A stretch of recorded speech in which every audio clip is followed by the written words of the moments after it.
ಬ್ಯಾಗವಾಟ ಗ್ರಾಮದಲ್ಲಿ 25 ವರ್ಷಗಳಿಂದ ಸೇವೆ ಸಲ್ಲಿಸುತ್ತಿರುವ ಗ್ರಾಮ ಲೆಕ್ಕಾಧಿಕಾರಿ ಚಿದಾನಂದರವರನ್ನ ವರ್ಗಾವಣೆ ಮಾಡಿ ಕೆವೈ ಬಸವರಾಜ ನಾಯಕ. ಮಾನ್ವಿ ನಗರದ ಪತ್ರಿಕಾ ಭವನದಲ್ಲಿ ಕರ್ನಾಟಕ ರಾಜ್ಯ ರೈತ ಸಂಘ ಹಾಗೂ ಹಸಿರು ಸೇನೆ ಜಿಲ್ಲಾಧ್ಯಕ್ಷರಾದ ಕೆವೈ ಬಸವರಾಜ ನಾಯಕ ಮಾತನಾಡಿ, ತಾಲೂಕಿನ ಬ್ಯಾಗವಾಟ ಗ್ರಾಮದಲ್ಲಿ ಕಳೆದ 25 ವರ್ಷಗಳಿಂದ ರಾಜಕೀಯ ಪ್ರಭಾವ ಬಳಸಿ ನಿರಂತರವಾಗಿ ಗ್ರಾಮ ಲೆಕ್ಕಾಧಿಕಾರಿಯಾಗಿ ಚಿದಾನಂದರವರು ಒಂದೇ ಸ್ಥಳದಲ್ಲಿ ಸರ್ಕಾರಿ ನಿಯಮಕ್ಕೆ ವಿರುದ್ಧವಾಗಿ ಸೇವೆ ಸಲ್ಲಿಸುತ್ತಿದ್ದರು. ಆದರೂ ಕೂಡ ಜಿಲ್ಲಾಧಿಕಾರಿಗಳು ಸರ್ಕಾರಿ ನಿಯಮದ ಪ್ರಕಾರ ಬೇರೆ ಸ್ಥಳಕ್ಕೆ ವರ್ಗಾವಣೆ ಮಾಡದೇ ಇರುವುದು ಅನೇಕ ಅನುಮಾನಗಳಿಗೆ ಕಾರಣವಾಗಿದೆ. ಕಳೆದ 25 ವರ್ಷಗಳಿಂದ ಬ್ಯಾಗವಾಟ ಗ್ರಾಮದಲ್ಲಿಯೇ ಉಳಿದುಕೊಂಡಿದ್ದು ಸರ್ಕಾರಿ ನಿಯಮದಂತೆ ಒಬ್ಬ ಅಧಿಕಾರಿ 5 ವರ್ಷಗಳಿಗಿಂತ ಹೆಚ್ಚಿನ ಅವಧಿಗೆ ಒಂದೇ ಸ್ಥಳದಲ್ಲಿ ಸೇವೆ ಸಲ್ಲಿಸುವಂತಿಲ್ಲ. ಆದ್ರೆ ಕಳೆದ 25 ವರ್ಷಗಳಿಂದ ಒಂದೇ ಸ್ಥಳದಲ್ಲಿ ಸೇವೆ ಸಲ್ಲಿಸುತ್ತಿದ್ದರೂ ಕೂಡ ವರ್ಗಾವಣೆ ಮಾಡದೇ ಇರುವುದನ್ನ ಲಾಭ ಮಾಡಿಕೊಂಡು ಗ್ರಾಮಸ್ಥರಿಗೆ ಹಾಗೂ ರೈತರಿಗೆ ನಿತ್ಯ ಅಗತ್ಯವಿರುವ ಪ್ರಮಾಣ ಪತ್ರ ಹಾಗೂ ಮಾಸಿಕ ವೇತನಕ್ಕೆ ಅರ್ಜಿ ಹಾಕಿದ್ದಲ್ಲಿ ನಿರಂತರವಾಗಿ ತಿರಸ್ಕರಿಸುತ್ತಾ ಬಂದಿರುವುದರಿಂದ ಗ್ರಾಮದ ಜನರಿಗೆ ಅಗತ್ಯವಾಗಿ ಬೇಕಾಗಿರುವ ಪ್ರಮಾಣ ಪತ್ರಗಳು ಸಕಾಲದಲ್ಲಿ ದೊರೆಯುತ್ತಿಲ್ಲ. ಗ್ರಾಮದ ವೃದ್ಧರಿಗೆ ವೃದ್ಧಾಪ್ಯ ವೇತನ, ವಿಧವಾ ವೇತನ, ವಿಕಲಚೇತನರ ವೇತನ ಸೇರಿದಂತೆ ಅಗತ್ಯ ಮಾಸಿಕ ವೇತನ ಫಲಾನುಭವಿಗಳು ದಾಖಲೆಯೊಂದಿಗೆ ಅರ್ಜಿ ಸಲ್ಲಿಸಿದ್ರೂ ಕೂಡ ಹಣ ನೀಡದೆ ಇದ್ದಲ್ಲಿ ತಿರಸ್ಕರಿಸುವ ಮೂಲಕ ಪ್ರಮಾಣ ಪತ್ರಗಳು, ದಾಖಲೆಗಳು ದೊರೆಯದಂತೆ ಮಾಡುತ್ತಾನೆ. ನೆರೆ ಪರಿಹಾರ, ಬರ ಪರಿಹಾರ ವಿತರಣೆಯಲ್ಲಿ ಕೂಡ ತಾರತಮ್ಯ ಮಾಡುತ್ತಾನೆ. ಮತದಾರ ಪಟ್ಟಿಯಲ್ಲಿ ಹೆಸರುಗಳನ್ನ ತೆಗೆದುಹಾಕುವಲ್ಲಿ ಕಾರಣವಾಗಿ ಗ್ರಾಮಸ್ಥರ ಕೋಪಕ್ಕೆ ಗುರಿಯಾಗಿರುತ್ತಾನೆ. ಕರ್ತವ್ಯ ನಿಯೋಜಿತ ಸ್ಥಳದಲ್ಲಿ ಇಲ್ಲದೆ ಮನಸ್ಸಿಗೆ ಬಂದಾಗ ಬರುವುದು ಬಿಡುವುದು ಮಾಡುವುದರಿಂದ ಗ್ರಾಮದ ಜನರಿಗೆ ಸಾಕಾಗಿ ಹೋಗಿರೋದ್ರಿಂದ ಕೂಡಲೇ ಜಿಲ್ಲಾಧಿಕಾರಿಗಳು ಬ್ಯಾಗವಾಟ ಗ್ರಾಮದಲ್ಲಿ ಗ್ರಾಮ ಲೆಕ್ಕಾಧಿಕಾರಿಯಾಗಿ ಸುದೀರ್ಘವಾಗಿ ಸೇವೆ ಸಲ್ಲಿಸುತ್ತಿರುವ ಚಿದಾನಂದರವರನ್ನ ವರ್ಗಾವಣೆ ಮಾಡುವ ಮೂಲಕ ಗ್ರಾಮದ ಜನರಿಗೆ ಅನುಕೂಲ ಮಾಡಿಕೊಡಬೇಕು. ಇಲ್ಲದೇ ಇದ್ದಲ್ಲಿ ಗ್ರಾಮದ ಜನರೊಂದಿಗೆ ವರ್ಗಾವಣೆಯಾಗುವವರೆಗೂ ಹೋರಾಟ ನಡೆಸಲಾಗುವುದು ಎಂದು ತಿಳಿಸಿದ್ರು. ಗ್ರಾಮ ಲೆಕ್ಕಾಧಿಕಾರಿಗಳಾಗಿ 10-15 ವರ್ಷದಿಂದ ಯಾರ್ಯಾರು ಡ್ಯೂಟಿ ಮಾಡ್ತಾ ಇದ್ದಾರ ಅವರನ್ನ ಬೇರೆ ಕಡೆ ವರ್ಗಾವಣೆ ಮಾಡಿದ್ರೆ ಇಲ್ಲಿರ್ತಕ್ಕಂಥ ರೈತರ ಸಮಸ್ಯೆಗಳಿಗೆ ಅನುಕೂಲ ಆಗ್ತದೆ ಅಂತೇಳಿ ರೈತ ಸಂಘ ಹೇಳಕ್ ಇಷ್ಟಪಡ್ತಾ ಇದೆ. ಉದಾಹರಣೆಗೆ ಬ್ಯಾಗವಾಟ ಗ್ರಾಮದ ಗ್ರಾಮ ಲೆಕ್ಕಾಧಿಕಾರಿಗಳಾದಂತಹ ಚಿದಾನಂದ ಅವರು ಸತತ 20 ವರ್ಷದಿಂದ ಅದೇ ಒಂದು ಊರಿನಲ್ಲಿ ಕೆಲಸ ಮಾಡ್ತಾ ಇದ್ದಾರೆ. ಅವರು ಒಬ್ಬರಂತಲ್ಲ, ಯಾವುದೇ 10-15 ವರ್ಷದಿಂದ ಗ್ರಾಮಾಧಿಕಾರಿಗಳ ಪರಿಸ್ಥಿತಿ ನಮ್ಮ ರೈತರದ್ದು ಏನಾಗಿದೆ ಅಂತಂದ್ರೆ ಯಾವುದೇ ಬೆಳೆ ಪರಿಹಾರಗಳಿಗೆ ಬಂದಾಗ ಸರಿಯಾಗಿ ರೈತಿಗೆ ಸ್ಪಂದನೆ ಇಲ್ಲ.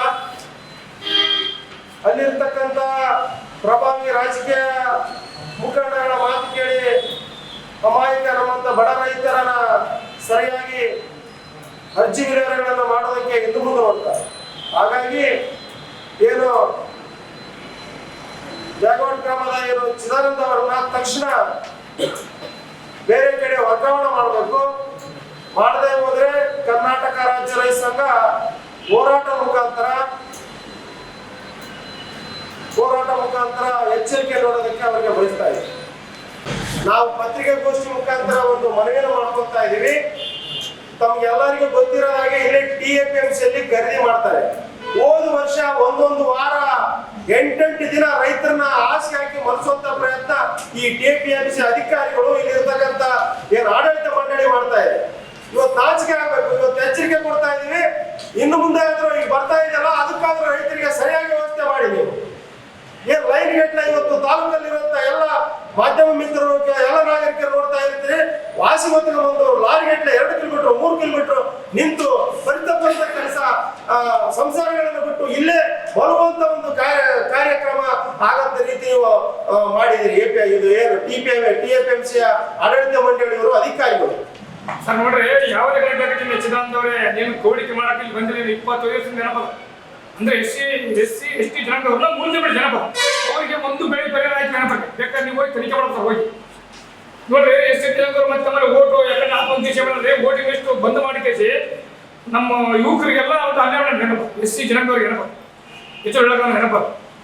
ಸಂಪೂರ್ಣವಾಗಿ ಇವರು ಗೌಡಿಗೆ ಮಾಡ್ತೀವಿ ಅಂತ ನೆನಪು. ಅವ್ರು ಏನು BA ಮಾಡ್ತೀವತ್ತ ಗೌಡಿಗೆ ಮಾಡ್ತೀವಿ ಅಂತ ಇಲ್ಲಿ ಯಾವ ಮಾಡ್ತೀವಿ ಸರ್ ನೋಡ್ರಿ ನಾವೇ ಹಾಕತ್ತೀವಿ ಸಣ್ಣ ರೈತರು ಮಾಡ್ರಿ ನೀವು ಏನು ಸ್ವಾಮಿ 200 ಎಕರೆ 300 ಎಕರೆ ಅವ್ರಿಗೆ ಕೊಡ್ತಿದ್ದಿ ಕಲ್ ಸಂಗ್ರಹಣೆಗೆ ಅವ್ರಿಗೆ ಸಂಪೂರ್ಣವಾಗಿ ಇದು ಮಾಡಿ ಕಬ್ಬಲ್ ಕೊಡ್ತಿದ್ದಿ ನೋಡ್ರಿ ಅವ್ರು ತಗೊಂಡಿದ್ದು 2 ಎಕರೆ ಕಲ್ ಸಂಗ್ರಹ ಈತ ಕೊಟ್ಟಿದ್ದು 3 ಎಕರೆ ಅಂತ ಗುಡ್ಡದಿಂದ ಕೊಟ್ಟು ಗುಡ್ಡನೆಲ್ಲ ಈ ಕಾರ್ಯ ಮಾಡಕ್ಕೆ ಕುಟುಂಬ ಅಂತ ಯಾರು ನೇರ ಹೊಣೆಗೆ ಆಗ್ತದ ಚಿದಂಬರದವ್ರು ಹಾಗಾಗಿ ಇವ್ರನ್ನ ಬೇರೆ ನಮ್ಮ ಜೀವನದಿಂದ ನಮ್ಮ ಜೀವನದಿಂದ ಡೈರೆಕ್ಟ್ ಇವ್ರನ್ನ ವರ್ಗಾವಣೆ ಮಾಡಬೇಕು ಮಾಡದೆ ಹೋದ್ರೆ ಇನ್ನೊಂದು ಒಂದು ವಾರದಲ್ಲಿ ನಾವು ಇದಕ್ಕೆಲ್ಲ ಸಂಪೂರ್ಣವಾಗಿ ಬೆಂಬಲ ನೀಡುತ್ತಿರುವಂತ ಡಿ ಆದಂತ ಮಲ್ಲಿಕಾರ್ಜುನ್ ಅವರು RI ಆದಂತ ಸತೀಶ್ ಅವರು ಇಲ್ಲಿರುವಂತ ತಾಲೂಕುಗಳಾದಂತ ಭೀಮರಾಯ ರಾಮಚಂದ್ರ ಅವರು ಹೇಳ್ಬೋದು ಇವ್ರಿಗೆಲ್ಲ ಏನ್ ನೇರ್ಬಿಡ್ತೋ ಏನೋ ನಮ್ಗೆ ಗೊತ್ತಿಲ್ಲ ಹೇಳ್ಬೋದು ಹಂಗಾಗಿ ಇವ್ರು ಹೇಳ್ಬೇಕಂದ್ರೆ ಹೇಳ್ಬೋದು 25 ವರ್ಷ ಹೇಳ್ಬೋದು ಅದೆಲ್ಲ ನೋಡ್ರಿ ಅವ್ರಿಗೆ ಹಿಡಿದು ಸಿಕ್ಬಿಡ ಹೇಳ್ಬೋದು ನಾ ಎಲ್ಲಿ ಹೋದ್ರೆ ಹೆಂಗ ಕೆಲಸ ಯಾರು ಹೆಂಗ ಹೇಳ್ಬೋದು ಸಣ್ಣ ಮಂದಿ ದಿಕ್ಕಿದಪ್ಪ ಹೇಳ್ಬೋದು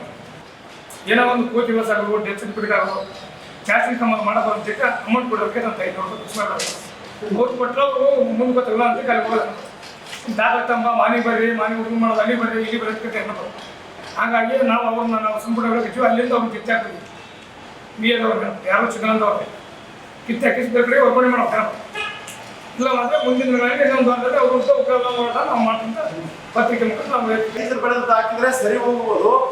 ಇಲ್ಲಿರ್ತಕ್ಕಂಥ ನಕಲಿ ಭತ್ತ ಬೆಳೆದಂತ ಬೆಳೆಂತ ರೈತರಿಗೆ GPS ಮಾಡಿ ಏನಾದರೂ ಜೋಳ ನಮೂದು ಮಾಡಿ ಅಲ್ಲಿ ಕಳ್ಳರು ಕಾಕರು ಬಂದು ಇಲ್ಲಿ ಯಾರು ಜೋಳ ಹಾಕಿದ್ರೆ ರೈತರಿಗೆ ಸಮಸ್ಯೆ ಆಗ್ತದ, ರೈತರು ನಷ್ಟ ಅನುಭವಿಸಾಗ್ತದ. ಇವ್ರು ಕೊಟ್ಟಂತ ಮೆಟ್ರಿಕ್ ಟನ್ ಅಲ್ಲಿ ರೈತರು ಸಾಲವಾಗಿಲ್ಲ.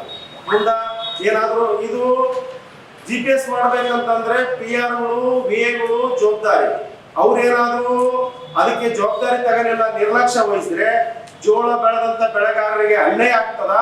ಅನ್ಯಾಯ ಆದ್ರೆ ಅದಕ್ಕೆ ಜವಾಬ್ದಾರರು, ಅದಕ್ಕೆ ಸಂಬಂಧಪಟ್ಟಂತ ಅಧಿಕಾರಿಗಳು ಇರ್ತಾರೆ. ಜಿಲ್ಲೆಯಲ್ಲಿ ಇಂಥ ಅನ್ಯಾಯ ಮೇಲ್ನೋಟಕ್ಕೆ ಕಂಡು ಬರ್ತದ.